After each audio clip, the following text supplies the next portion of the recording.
Howdy folks, I'm Keith Bowen. This is Hard Rock. Ouch! Stop please. Hold on. It's not a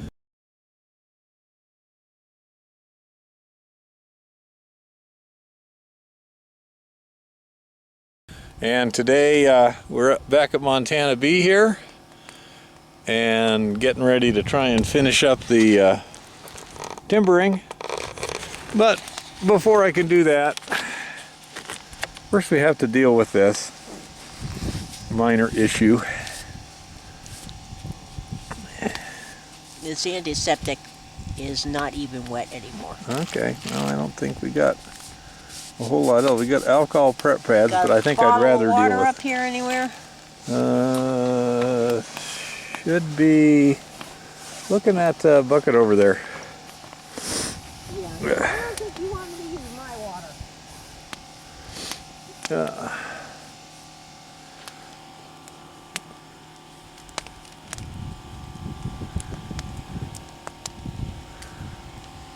So apparently the gold gods have demanded a blood sacrifice for this trip. It was a loose rock on the hillside, and it rolled down and just whacked me with a corner. Okay, go ahead and cut that off, little one. I hate that part. Maybe it'd be better if I'm looking through a viewfinder. Really? Yeah. See, that way it's like, you know, not really me, it's just this thing on the screen. Let's see how this works. I'm looking through the viewfinder, pretending that that's not me, not getting personally involved.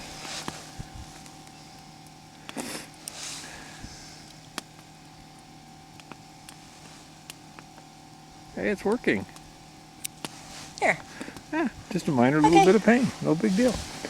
Okay, so where's that gauze pad? So anyhow, we've got this temporarily attended to, and I'm going to see if I can take that nasty chunk of rock right there in the corner out.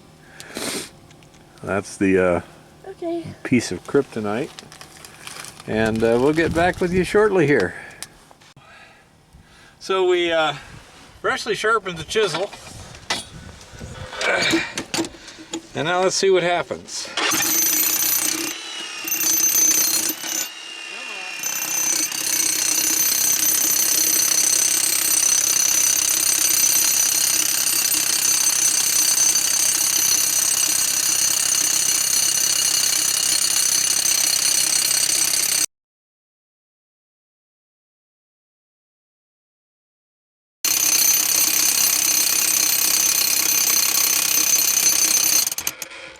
And that's why we call it kryptonite.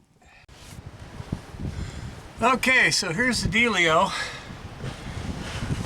I've finally got my socket dug in here. As you can see, this spreader from the old set is in the way. Now, if I try and just shove it that way, this end over here has got some interesting things it might do. This is taking all the weight. It's on rock there, it's nice and tight. So the plan is I'm going to cut this spreader bar, and then I'm going to take this post,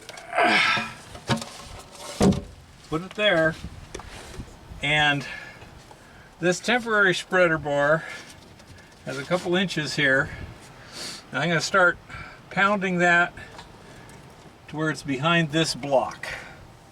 Once it's behind that block, this spreader bar no longer has to take any strength. So that's the evil plan. Let's see what happens here. Yeah, you're out of the way of anything, so. And a battery-powered Sawzall can come in real handy at times.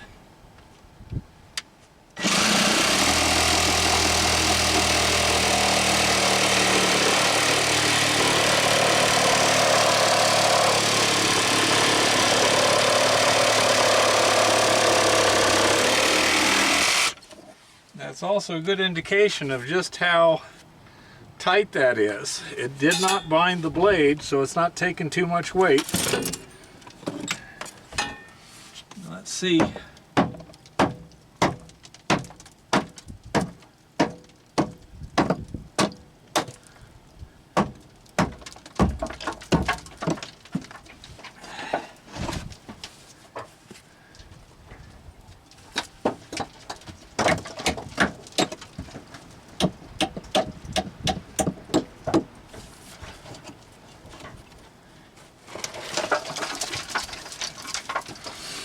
Let's see what happens here, folks.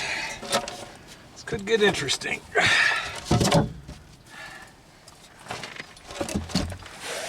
There's that. Okay.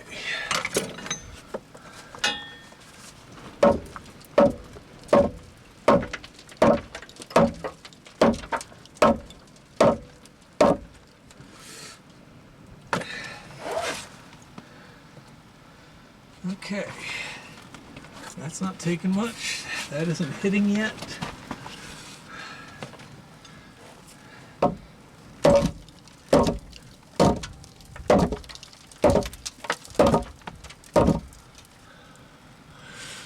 None of these are shifting, right? No, nothing seems to be shifting up here, Bear. Okay. I thought that thing was just pushed against them.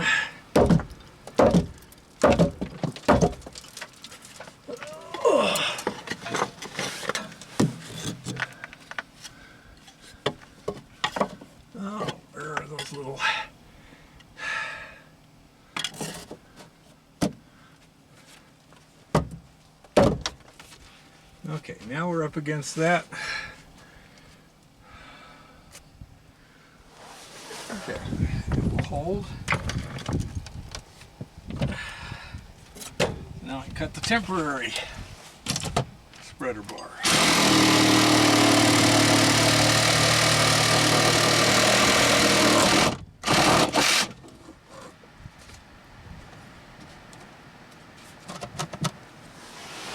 Okay.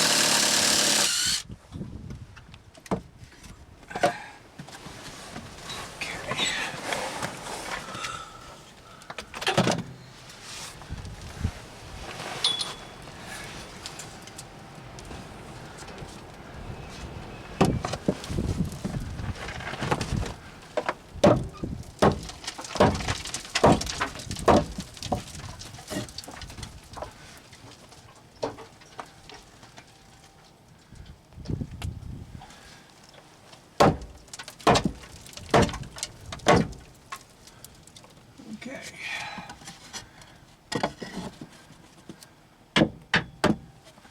Just a little temporary thing there. Okay. So now I gotta do a little couple wedgie thingies there. And then this material that I'm standing on right here, this is ore. We'll have to dig that out. And then we can put in that post, and I don't think there's no real pressure there, so I'll put a wedge right there temporarily, and that'll support that. Okay. Time to get to work. And as the sun sets today,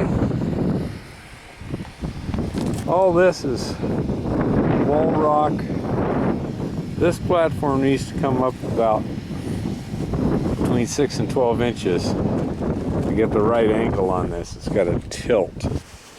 So that's, I just been dumping the waste here.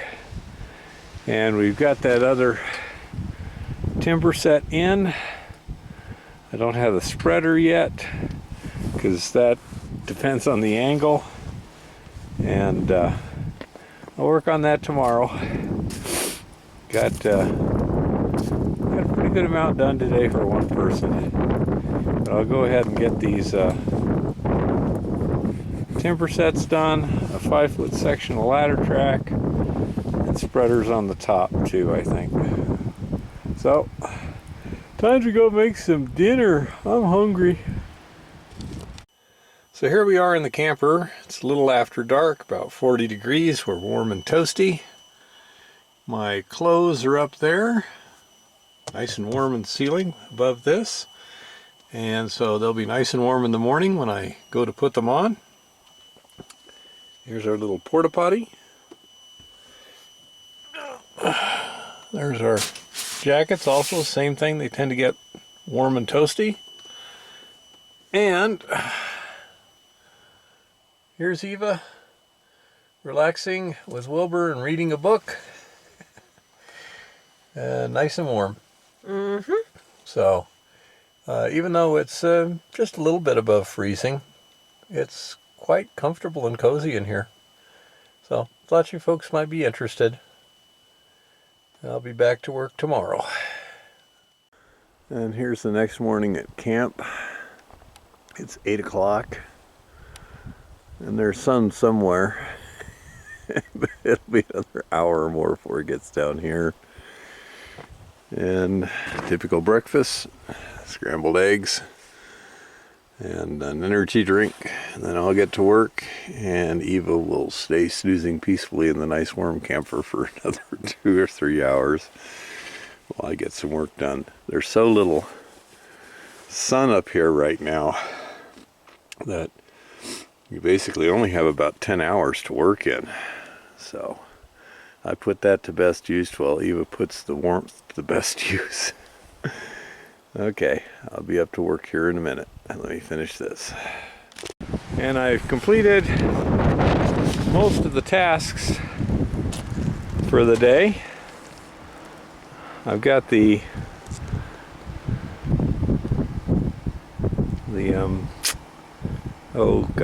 timber set in, spreader bar on the bottom, 5-foot sectional ladder track,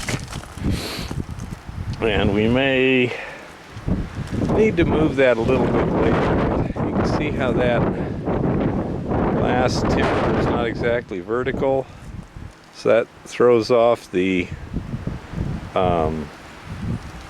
ladder track.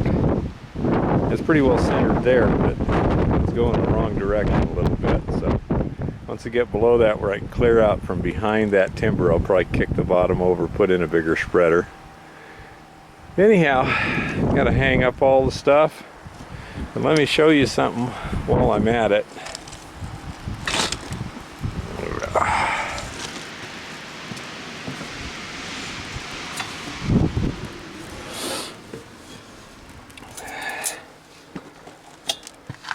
It's just important not to step backwards. Kind of like working on a roof. Now here's our ore zone here. This is what they were sinking on. This is wall rock here. And you can see the laminations in the sedimentary layers. This is good solid wall rock there with a little bit of blasting break. This is almost fault gouge. And here you start various layers of mineralized rock, and then here we are in pretty badly broken wall rock over here. As you can see, the color, the texture changes. This kryptonite, this is the stuff that I cannot break with the Hilti. My guess is that they were blasting here and broke it along pre-existing fracture planes up to about here, and then the shock wave lost its oomph. And the problem is that's kind of driving us out a little bit, and that's going to lose us a lot of footage down there. When you change it by a couple of degrees, you lose several feet every 20 feet or so. As a matter of fact, we're about 6 inches out from where I want to be. Back here is much more like what I'd like. and we aren't there, all because of this stuff here that I just can't break right now. We're gonna maybe get a Sierra Blaster over the winter, we'll see. But we've got this established and solid, and you can see the difference in the color on the floor, or at least I presume you can. Wow, you can see better through the camera than you can with your bare eyes down that tunnel. The lighting, amazing how sensitive it is. Oh, better not leave my hammer down here. And another thing that was interesting is right in this pocket here where I was setting this socket. See how it's kind of darkish color there? This is dense and very dark gray to black. And that could be pack rat ore there. In theory, if I can steepen this up a little bit and keep it steep, within about 5 feet we should be in the side of that. That's why it's important to be able to keep your angles as you progress. Yeah, it shouldn't be hard to cut a little bit out from behind there. There's the post. All you gotta do is just cut out a couple inches there and scoot it over later on when I got a little more room. Alrighty, well, let's go take a look at what the ore looks like in a pile. Makes it easier to see. And here is the coarse rocks from the ore zone.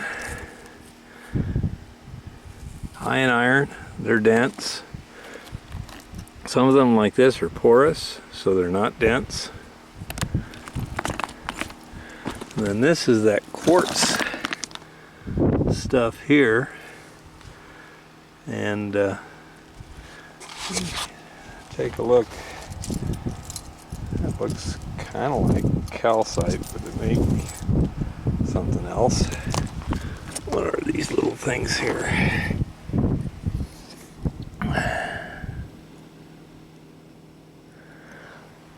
I don't know how close it'll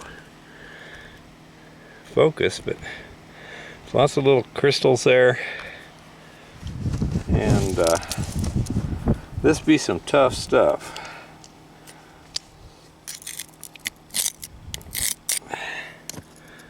Taking off some steel from the knife. That's some tough quartz, and I can't break these chunks up. I can only break them along pre-existing cracks. So once we get away from the blasting, then it becomes pretty tough to deal with. Another thing I like is this red stuff. It just looks pretty dense. Well, we'll do some hand sorting and try and figure out what's the best stuff, but indications are it's all ore.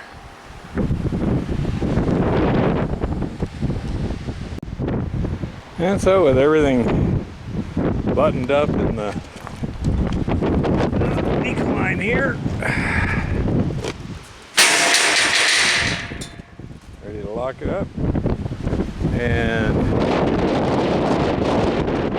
one last look, back up the tools and call it a day. Happy prospecting and keep it safe out there.